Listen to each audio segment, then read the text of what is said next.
बिहार में लोकसभा चुनाव के प्रथम चरण में औरंगाबाद, गया, नवादा और जमुई में जनता अपने पसंदीदा प्रत्याशी के लिए वोट कर चुकी है, पर अभी तक चीजें स्पष्ट नहीं हो रही हैं कि वोट किधर गया है। सिर्फ कागजों पर हम गणित ही लगा सकते हैं, वास्तविक हालात का अंदाजा लगाना बहुत कठिन हो चुका है।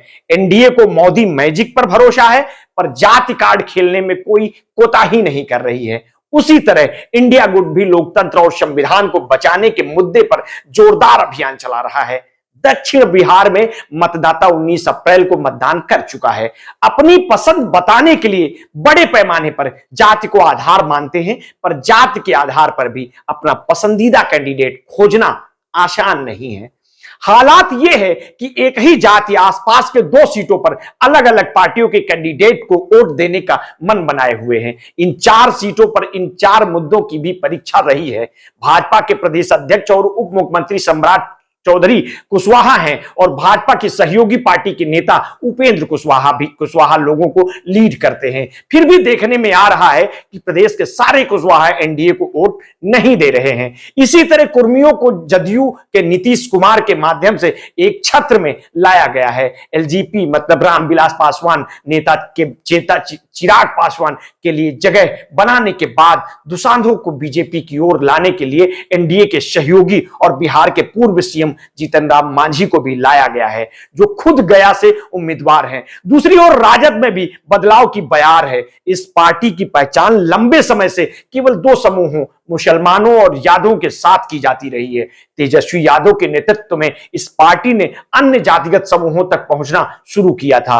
तेजस्वी ने इसके लिए एक आकर्षक संक्षिप्त नाम भी गढ़ा है, MY बाप, जिसका मतलब है मुस्लिम यादव। बाप का फुल फॉर्म है बहुजन अगड़ा आधी आबादी और गरीबों की पार्टी। मुकेश सहनी की विकासशील इंसान पार्टी और मल्लाहों के बीच उसके आधार का भारत में प्रवेश का बोनस है।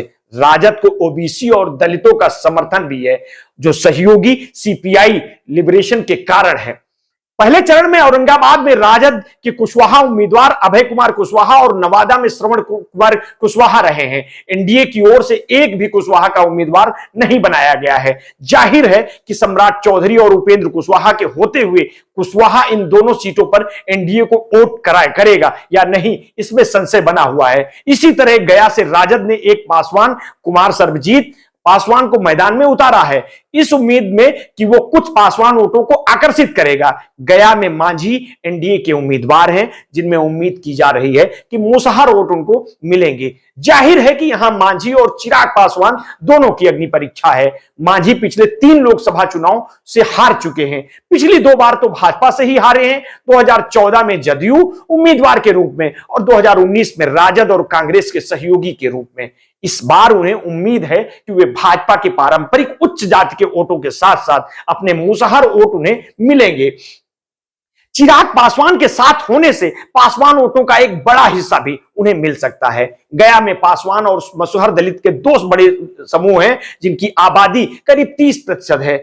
मांझी को मिलने वाले वोट निर्भर करेगा अब आगामी चरण में बीजेपी को दलितों का कितना साथ मिलना है, यह देखना होगा। भूमिहार बहुल निर्वाचन क्षेत्र नवादा में भाजपा ने पूर्व केंद्रीय मंत्री सीपी ठाकुर के बेटे विवेक को मैदान में उतारा है। दूसरी ओर औरंगाबाद से बीजेपी ने अपने 3 बार के सांसद सुशील कुमार सिंह को भी, एक राजपूत है, उनको उतारा है। वहीं राजद ने अभय कुमार कुशवाहा को अपना टिकट दिया है। इस सीट पर यादव और कुशवाहा के वोट निर्णायक भूमिका में होते हैं।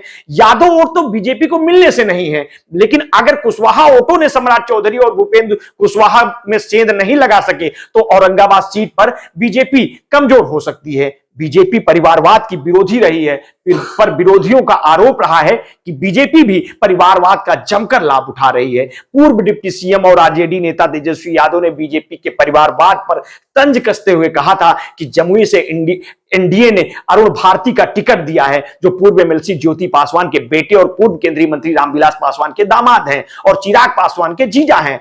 औरंगाबाद के भाजपा उम्मीदवार सुशील कुमार सिंह भी पूर्व सांसद राम नरेश सिंह के बेटे हैं। गया से पूर्व सीएम जीतन राम मांझी उम्मीदवार हैं, जो मंत्री और एमएलसी संतोष सुमन के पिता हैं। वहीं नवादा से उम्मीदवार विवेक ठाकुर पूर्व सांसद सीपी ठाकुर के बेटे हैं। इस तरह बिहार के पहले चरण में बीजेपी ने इन चारों सीटों पर परिवारवाद के सहारे नैया पार लगाने की कोशिश की है। देखना है कि बीजेपी के लिए यह कितना फायदेमंद रहने वाला है। इन जाति गणनाओं के बीच एनडीए की सबसे बड़ी उम्मीद मोदी मैजिक है। 2019 के चुनाव में भी प्रधानमंत्री नरेंद्र मोदी के नाम पर वोट पड़ा था। सारी सोशल इंजीनियरिंग के बीच चर्चा में केवल नरेंद्र मोदी ही हैं। जात की चर्चा करने वाले मोदी की जात की भी चर्चा करते हैं, पर यह सवर्ण और बैकवर्ड दलित सबके लिए महत्वहीन हो जाता है। हर जात और वर्ग के बीच एक तबका ऐसा है जो केवल नरेंद्र मोदी के नाम पर वोट करता है। इन 4 सीटों पर जातिगत समीकरण इतने कच्चे पक्के हैं कि यहां जीत पर पार्टी नेता का व्यक्तित्व ही विजयश्री दिलाएगा। अब देखना है कि मोदी मैजिक कितना कारगर होता है। आपने अगर अभी तक हमारे इस चैनल को सब्सक्राइब नहीं किया है तो कर लीजिए और बेल आइकन दबाना ना भूलिए। आपको अगर हमारी स्टोरी अच्छी लगे तो अपने हित मित्र शुभचिंतकों में इसे शेयर कर दीजिए। अपना ध्यान रखिए। बहुत बहुत धन्यवाद। साधुवाद।